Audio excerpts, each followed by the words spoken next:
बाबा जी, मेरी एक गुजारिश है। जो अभी माता जी यहाँ पर एक आध टर्न पहले जो काफ़ी रोई वगैरह, वो मेरी माता जी हैं। सो द क्वेश्चन इज कि सत्संग से इनको पिछले 60-70 साल से जुड़े हुए हैं, और सत्संग के अध्यात्म से, और उन्होंने वाकई में 2-2.5 घंटे लगभग पिछले 50 साल से ऑलमोस्ट विदाउट फेल, बेबी शायद 3-4 दिन ना किया हो, बाकी वो उन्होंने किया है और बहुत फायदा हुआ है। बहुत very difficult situations of life, including losing my father at an early age, and many other, bank going bankrupt where you have a life savings. In all of these, and in many other ways, सत्संग ने जो resilience इन्हें दिया है, वो unparalleled, बहुत बढ़िया है। लेकिन साथ ही सत्संग से ही एक जो उनकी जो ये धारणा बनी हुई है कि अगर मैं बुधवार और एतवार को, जब 2 बार सत्संग होता है, तो मैं 2 बार क्यों नहीं जाती हूँ, और अगर मैं नहीं जाती हूँ तो एक तरीके से एक बिट्रेयल है, एक वो विरह, etcetera etcetera. And frankly there is hysteria at home. और मैं बहुत ट्रांसपेरेंटली कह रहा हूँ, यहाँ बहुत जानने वाले हैं, मुश्किल हो जाता है। तो मेरी मेरी समझ इतनी है कि हर शहर में आपने मल्टीपल सेंटर्स, कहीं कहीं multiple languages, multiple locations, multiple days of the week इसलिए खोले हैं कि जिसको जहां सुविधा हो वो एक रीजनेबल फ्रीक्वेंसी पे वहां जा सके। ना कि जहां जहां सेंटर खुला है, जितनी जितनी बार सत्संग होता है, जितनी भाषाओं में होता है, उसमें सभी में जाना ही है बस। क्या ये मेरी अंडरस्टैंडिंग सही है? बेटा ऐसे है, आस्था की बात है, दूसरों चीज़ों से ये कंपेयर नहीं होती। मैं रोज़ दिन में 3 बार ही खाना खाता हूँ, क्योंकि मेरे को मालूम है कि जब तक मैं खाना नहीं खाऊंगा, मेरी सेहत या मेरा कामकाज ये मैं पूरा नहीं कर पाऊंगा। वो मेरे लिए ज़रूरी हो जाता है। छोटा बच्चा है, पढ़ाई का शौक़ है, वो चाहे बारिश है, चाहे धूप है, छुट्टियां हैं, उसको अपने स्कूल से एक लगाव है, क्योंकि वहाँ जाकर उसे कुछ मिलता है, उसको कुछ सेटिस्फैक्शन मिलती है। वैसे ही जैसे जैसे इंसान बुजुर्ग होता है, उम्र में आगे बढ़ता है, अपनी ज़िंदगी का आहिस्ता आहिस्ता एहसास हो रहा है, तो उसको एक सहारा चाहिए, just to hold on to. हर एक चीज़ का ज़िंदगी में एक एसोसिएशन है, जैसे दफ्तर का एसोसिएशन कामकाज, किचन का एसोसिएशन खाना, सिनेमा हॉल का एसोसिएशन एंटरटेनमेंट, सत्संग का एसोसिएशन रूहानियत। We tend to cling on for our own need. जब डूबता है ना, उसको तिनके का भी सहारा बहुत होता है। और जैसे जैसे मैं जिंदगी में आगे बढ़ता हूं, मेरे को अपनी जिंदगी दिखाई दे रही है, I will cling on to whatever I can hold on to get some source of strength and some inspiration that it will be okay. Would I do that or not? Can you falter for it?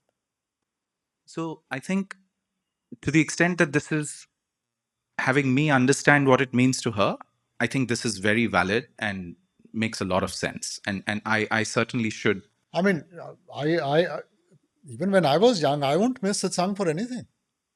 So my Even if it meant, running away from work or whatever it is.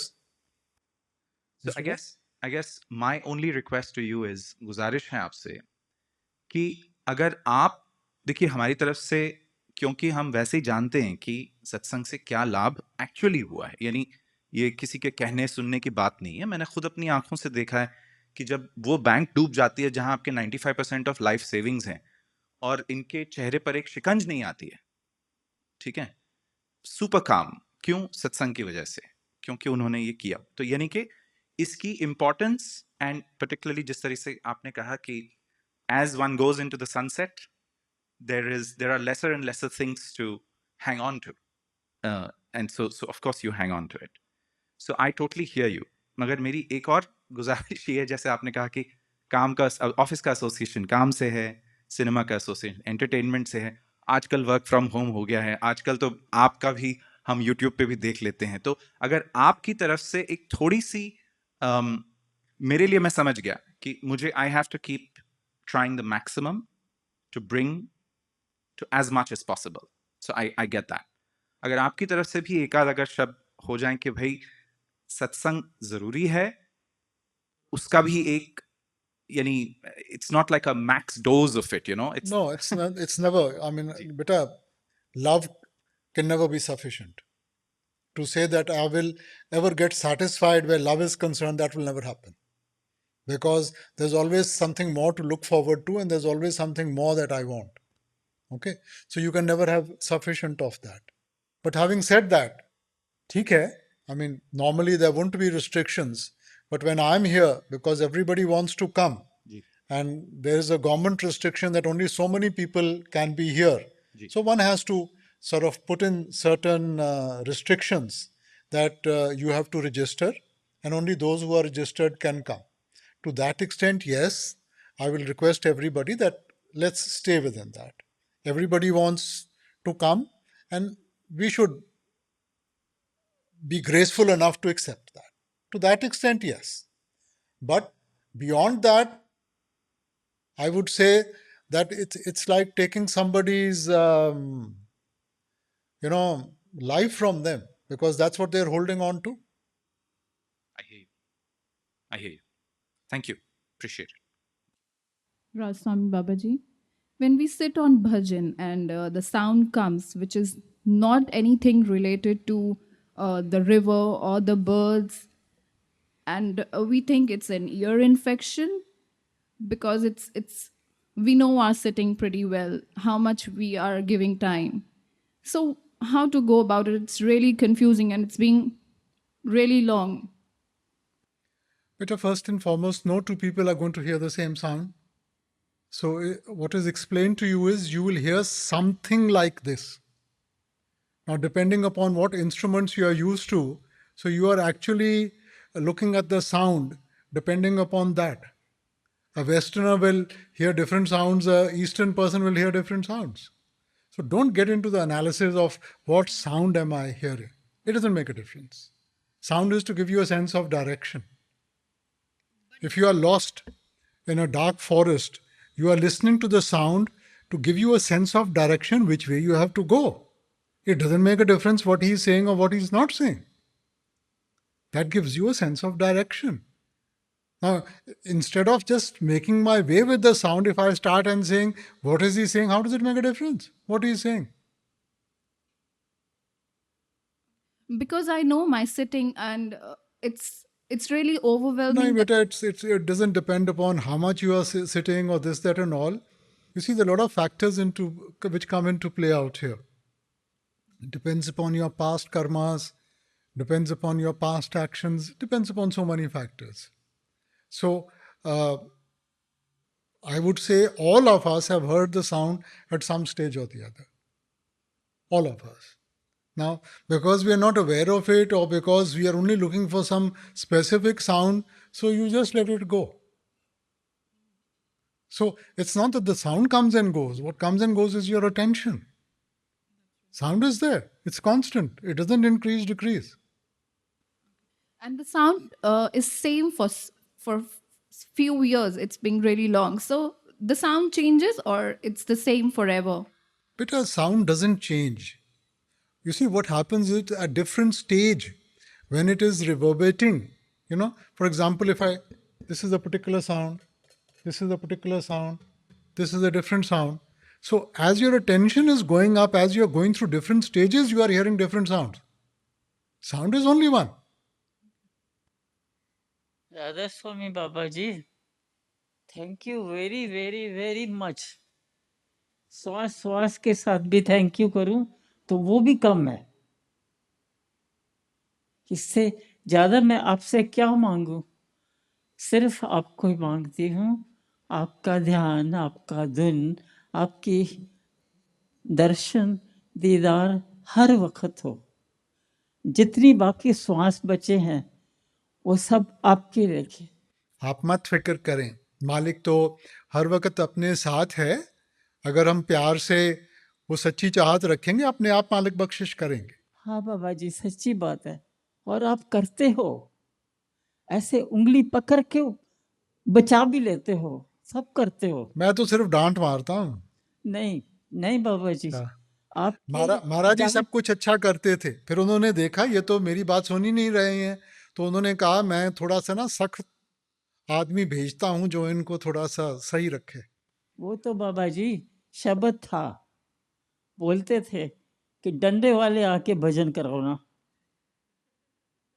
तो अब डंडा तो लेकर आए हो, बस मेरे प्यार का, और करवाने वाले ही हो, किसी को भी छोड़ने वाले नहीं हो, करवा के ही रहोगे, कोई भी छूट नहीं सकता। बस ये श्वासों की जितनी पूंजी है आपके प्यार में, आपके ध्यान में गुजर जाए। Thank you Baba ji, thank you thank you thank you thank you. When I do my Simran, after some time, I don't even know where I am, whether I exist or not. I feel like I am in a dreamland. When I see people, I feel as if a story is going on. After some time, I realize myself, and then I see that my Simran is still going on and it never stopped. Babaji, what is this story? That's the idea. That's basically the idea that from, you see, the conscious self is used to always thinking of something, worrying about something. Now we are trying to go beyond that. We are trying to still the mind. We are trying to focus the mind. And as the focus comes in, definitely we will sort of lose our, how shall I put it? We will not be aware of the thoughts that are taking place at the back of our mind. That's the basic idea of Simran. So that's good. Baba ji ਅਸੀਂ ਸਤਸੰਗਾਂ ਵਿੱਚ ਕਈ ਵਾਰ ਸੁਣਿਆ ਹੈ ਕਿ ਇੱਕ ਤੁਕ ਆਉਂਦੀ ਹੈ, ਬਾਬਾ ਨਾਨਕ ਤਾਰੇ 4 ਚੱਕ ਬਾਕੀ ਰਹਿ ਗਏ 4। ਇਸਦੇ ਕੀ ਭਾਵ ਹਨ ਬਾਬਾ ਜੀ? ਬੇਟਾ ਨੇ ਬਾਣੀ ਦੀ ਤੁਕ ਨਹੀਂ ਗਈ, ਇਹ ਤਾਂ ਕਿਸੇ ਦੀ ਕਿਸੇ ਨੇ ਕਿਹਾ ਸੀਗਾ ਜੀ। ਬਾਬੇ ਤਾਰੇ 4 ਚੱਕ ਬਾਕੀ ਰਹਿ ਗਏ 4, ਸਹੁਰੇ ਪੇਕੇ ਨਾਨਕੇ ਔਰ ਲੰਗੋਟੀ ਆ ਯਾਰ, ਕਿ ਸਾਰਿਆਂ ਨੂੰ ਵਿਸ਼ਵਾਸ ਆ ਗਿਆ, ਇਹਨਾਂ 4 ਨੂੰ ਵਿਸ਼ਵਾਸ ਨਹੀਂ ਆਇਆ। ਠੀਕ ਹੈ ਨਾ? ਕਿਉਂਕਿ ਅੰਗਰੇਜ਼ੀ ਦਾ ਇੱਕ ਮੁਹਾਵਰਾ ਹੈ ਬੇਟਾ, ਫੈਮਿਲੈਰਿਟੀ ਬਰੀਡਸ ਕੰਟੈਂਪਟ। ਜਿਹਦੇ ਨਾਲ ਜ਼ਿਆਦਾ ਨਜ਼ਦੀਕੀ ਹੋਵੇ ਨਾ, ਉਹਨੂੰ ਵਿਸ਼ਵਾਸ ਨਹੀਂ ਬਣਦਾ ਉਹਦਾ। ਸੋ ਗੱਲ ਇਹੀ ਕਹੀ ਕਿ ਪਹਿਲੀ ਪਾਤਸ਼ਾਹੀ ਨੇ ਚਾਰੋਂ ਦਿਸ਼ਾਵਾਂ ਵਿੱਚ ਜਾ ਕੇ ਸਾਰਿਆਂ ਨੂੰ ਤਾਰਿਆ, ਮਗਰ ਆਪਣੇ ਘਰਦਿਆਂ ਨੂੰ ਪੂਰਾ ਵਿਸ਼ਵਾਸ ਨਹੀਂ ਹੋਇਆ। ਮਗਰ ਇਹ ਸਿਰਫ ਇੱਕ ਕਹਾਵਤ ਹੈ, ਇਹ ਬਾਣੀ ਵਿੱਚ ਨਹੀਂ ਗਈ। ਬਾਬਾ ਜੀ ਜਿਵੇਂ ਆਪਾਂ ਹੀ ਦੁਨੀਆ ਦੇ ਵਿੱਚ ਹੀ ਬਹੁਤ ਸਾਰੇ ਸੰਤ ਮਹਾਤਮਾ ਆਉਂਦੇ ਆ ਜੀ, ਤੇ ਉਹ ਆਪਣੇ ਮਤਲਬ ਪਾਰ ਉਤਾਰਾ ਕਰਨ ਆਉਂਦੇ ਆ ਜੀ। ਇਹ ਉਹਨਾਂ ਦੇ ਵੀ ਕਰਮ ਹੁੰਦੇ ਆ ਜਿਹੜੇ ਉਹ ਇੱਥੇ ਆਉਂਦੇ ਆ ਜੀ, ਤੇ ਨਾਲੇ ਮਤਲਬ ਉਹਨਾਂ ਦੇ ਕੀ ਮਤਲਬ ਜੋ ਦੁੱਖ ਹੁੰਦੇ ਆ ਜੀ, ਇਹ ਉਹਨਾਂ ਦੇ ਕਰਮਾਂ ਕਰਕੇ ਆਉਂਦੇ ਜੀ ਉਹਨਾਂ ਦੇ ਉੱਤੇ। ਬੇਟਾ ਜਿਸਮ ਦਾ ਮਤਲਬ ਹੈਗਾ ਕਰਮ। ਜਿਸਮ ਨੂੰ ਉਤਾਰ ਚੜਾਅ ਵਿੱਚੋਂ ਨਿਕਲਣਾ ਪਊਗਾ, ਮਗਰ ਆਮ ਜੀਵ ਵਿੱਚ ਤਾਕਤ ਨਹੀਂ ਹੁੰਦੀ। ਉਹ ਕਰਮਾਂ ਦੇ ਨੀਚੇ ਦੱਬ ਕੇ ਕਿਤੇ ਨਾ ਕਿਤੇ ਹੋਰ ਕਰਮ ਨਵੇਂ ਸ਼ੁਰੂ ਕਰ ਲੈਂਦਾ।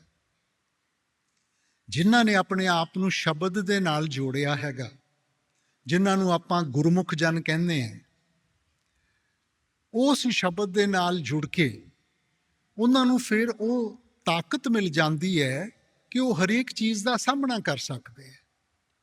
ਹੁਣ ਜਿਵੇਂ ਸਾਨੂੰ ਕੋਈ ਦੁੱਖ ਤਕਲੀਫ ਆਵੇ, ਕਿਸੇ ਚੀਜ਼ ਦਾ ਸਾਹਮਣਾ ਕਰਨਾ ਪਵੇ, ਇਨਸਾਨ ਡੋਲ ਜਾਂਦਾ ਹੈ। ਉਹ ਡੋਲਦੇ ਨਹੀਂ ਗੇ।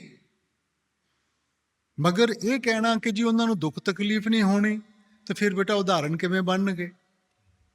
ਆਪਾਂ ਫਿਰ ਕਹਿ ਦੇਣਾ ਕਿ ਤੁਹਾਨੂੰ ਕੀ ਪਤਾ ਕਿ ਅਸੀਂ ਕਿਹੜੇ ਦੌਰ 'ਚੋਂ ਗੁਜ਼ਰ ਰਹੇ ਹਾਂ, ਤੁਸੀਂ ਤਾਂ ਬੜੇ ਆਰਾਮ ਦੇ ਨਾਲ ਉਸ ਮੁਕਾਮ 'ਤੇ ਬੈਠੇ ਹੋ, ਸਾਡੇ ਦਰਮਿਆਨ ਰਹੋ, ਸਾਡੇ ਵਰਗੇ ਬਣ ਕੇ ਚੱਲੋ, ਫੇਰ ਹੀ ਤੁਹਾਨੂੰ ਅਹਿਸਾਸ ਹੋਊਗਾ ਨਾ।